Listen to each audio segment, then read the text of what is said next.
Alright, hold up.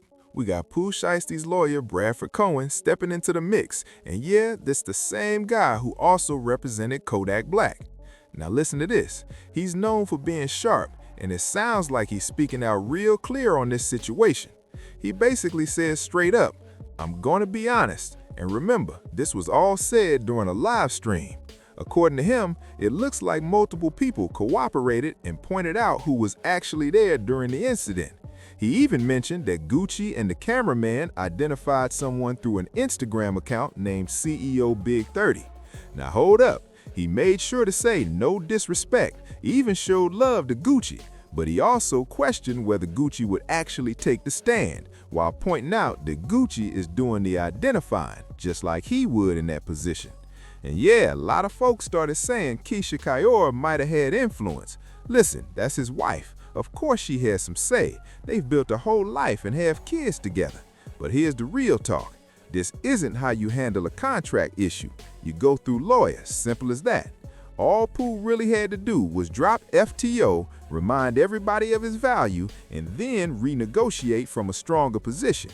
There were even talks that Yo Gotti had around $10 million ready for another deal, which makes this even crazier.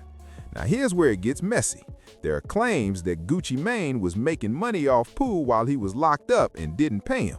But hold up, that doesn't fully add up. Gucci's label operates as a subsidiary, meaning payments likely go directly through the main label, with Gucci just getting his cut on the back end. So nah, it's not like everything funnels straight to Gucci like some cash money type setup. Now listen to this. There was even a situation where an inmate allegedly threw Gucci's book off a jail tier and started talking crazy, claiming Gucci identified people. But honestly, that part's still unclear. Regardless, that's the noise floating around right now. Meanwhile, Pooh Shiesty's got a bond hearing coming up. But let's be real, it's not looking good. He's not just a repeat felon. He was allegedly involved in this while on an ankle monitor. So yeah, that's a tough look. I mean, seriously, with cameras everywhere and identities already known, it's being called one of the most careless moves ever. At that point, you might as well have walked into the police station yourself. And it doesn't help that the jewelry tied to everything was seen in videos and photos, with footage showing people coming in and out of the scene. So yeah, when people ask if Gucci is cooperating, hold up. To a certain extent, he kinda has to. Now on top of that, Bradford Cohen also dropped an official statement to XXL, and listen close. He said they're still reviewing the alleged evidence against Mr. Williams Jr. He pointed out that after going through testimony from Mr. Williams Sr.'s bond hearing, there seems to be a major gap between what the government is claiming and what the evidence actually shows. So yeah, they're preparing for Pooh's bond hearing with that angle in mind.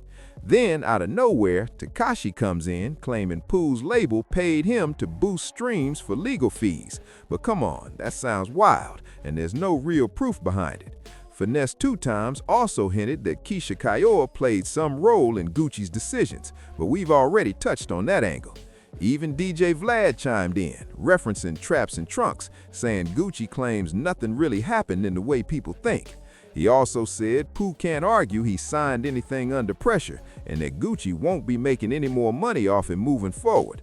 But hold up, if Gucci actually takes the stand against Pooh, that could flip everything, because that contract release might get thrown out completely, and that's where things get real complicated.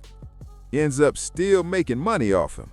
Now hold up, it's not that simple. You gotta remember, contracts usually need to be notarized, so ask yourself this. Was there really a notary sitting in that studio?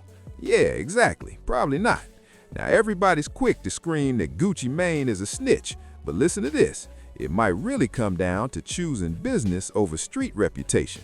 But nah, let's be real. The contract might already be invalid anyway. There's people saying there's no proof Gucci signed it. But hold up, there actually is footage of it happening, and that flips everything. Because now that same footage could be used as evidence in a whole different way.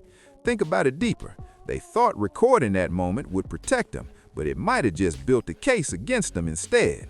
So now if Gucci says, "I never signed that," showing the footage could end up incriminating everybody involved. And because of that, they might not even want to play that clip in court. That's why I'm saying you needed a notary there. and I can almost guarantee that wasn't the case. Now, shifting gears, Meek Mill comes in stating what a lot of people already knew, and I'm like, hold up, this ain't groundbreaking. He's talking about using AI tools like Claude and others to break down contracts in simple terms. And yeah, that sounds cool, but let's be honest, that's basic info, nothing revolutionary. He's basically saying you can drop your contract into AI, ask it questions, and get a breakdown, or even ways to get out of it legally. Sure, that's helpful, but listen, you still gotta know what you're doing. AI can guide you, but it can also get things wrong if you're not careful. I've seen it myself. It'll give you bad info confidently if you're not careful. So yeah, use it as a tool, not the final answer, because even premium AI makes mistakes, and I'm telling you, don't blindly trust it without double checking. Now hold up, Tekashi takes a shot at Lil Durk, clowning him over that laugh now, cry later situation, basically saying Durk's the one locked up now. He even tried to spin it like karma, talking about see how God works, but I'm not gonna lie, that kind of energy ain't it. Laughing at somebody being in jail, that's different. Meanwhile, some positive news. OJ the Juice Man has been released, and yeah, that's good to see. But let's not forget, he still has to deal with those allegations about pointing a weapon at an officer, so we'll see how that plays out. Welcome home regardless, but the situation isn't fully over yet. And hold up, Kanye West might not even be allowed into the UK right now, and that's still under review. Honestly, I don't see it going in his favor, but we'll have to wait and see. What's crazy is brands like Pepsi were caught engaging with the hype around his shows, then suddenly backed out of wireless. It just doesn't add up. One minute it's 3 nights with Kanye, next minute they're pulling support completely. That's how fast things switch up in this industry. Anyways, that's the rundown. Appreciate y'all for tapping in, for real. I'm on the move right now, so uploads might slow down a little bit, but I'm getting back to regular schedule. Had to stay longer than expected handling some things, but we back locked in. Make sure you hit that like, subscribe, and stay tuned. More coming soon. Peace.